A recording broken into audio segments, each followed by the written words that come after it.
Hi everyone. In this video, I am going to show you how to create a new program year on the member portal and to begin entering your intern data.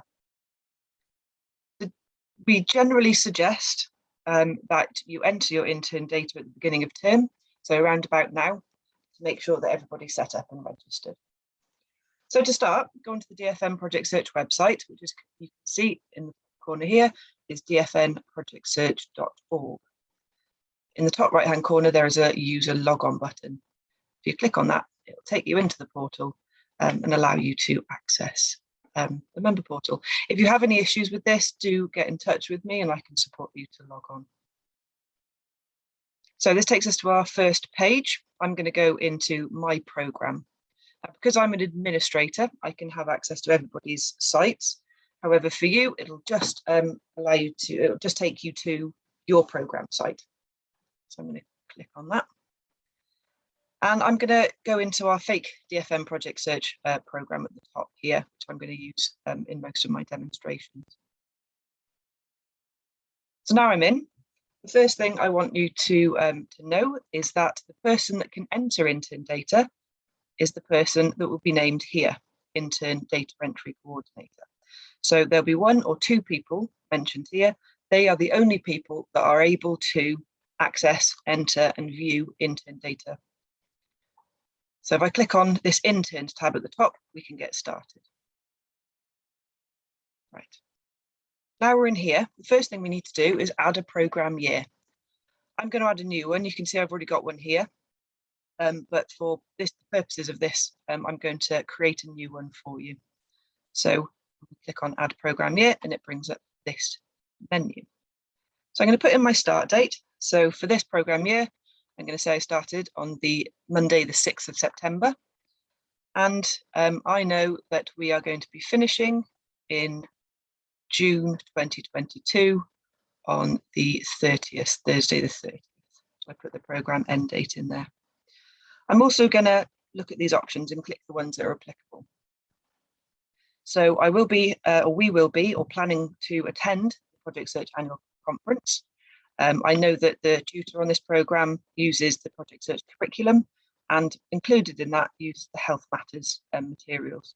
I also use the Project Search resource guide, and I definitely do my vocational fit assessments. So I'm going to click all of those, and then I'm going to click Save. That will create my program year. Now, if you've done what I've done, and you've accidentally perhaps created two, don't panic. Get in touch with me and I can make sure that I can get rid of the duplicated year for you.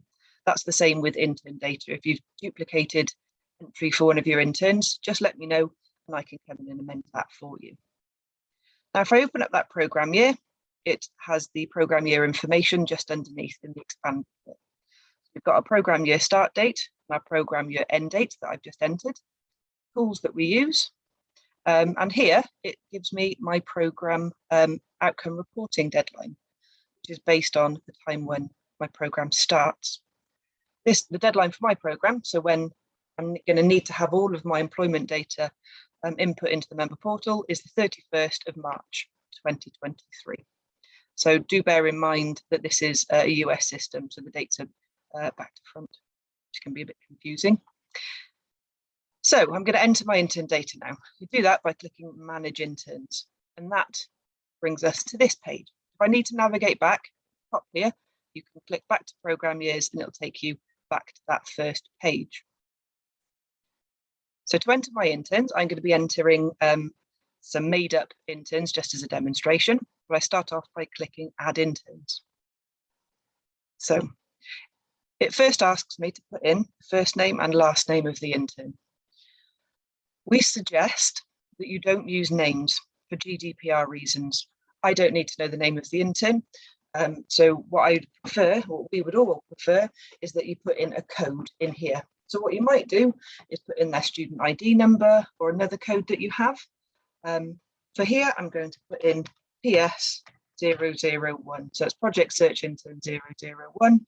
And in their last name, I'm going to put their initials. In the home postal code, this information we only use to look at data such as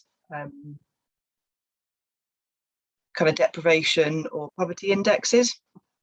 I'm going to pop in made up postcode HN6YN7, something like that. And this intern in particular is 19 at the start of the programme. They are female. They are Black African. I'm going to put their primary disability down as a learning disability. And perhaps their secondary disability might be autism. This is all dependent upon your intern and how they are diagnosed. Their previous school, I'm going to put in my high school there, just as an example. And then the credential anticipated or received upon high school completion or before starting project search gives you a drop-down menu here. So for this particular intern, I am going to say that they got an entry-level course or qualification, which is the most common qualification that interns in the UK would have. Now, the COVID impact for this intern, currently it's not applicable. They're starting the programme as normal, so we don't need to indicate that there's any COVID impact. Here it's asking whether or not the intern is on benefits. So in the UK, are they claiming benefits from the DWP? You can put yes, no, or don't know. For this intern, I'm going to say yes. Here it's asking if the intern is waiting or has applied and is waiting for benefits. This person's not waiting, they are in receipt of benefits. Have they worked for pay prior to entering project search? For this intern, I'm going to say no. And here, guardian. This is about the easiest way to describe this is if they are signing access to work paperwork, does their parent have to sign on their behalf or can they sign for themselves? If it's themselves, I'll put self. If it's the parent that has to do it for them or with them, then I would put other. And then I'm going to click save. That then creates a bar for my imaginary intern.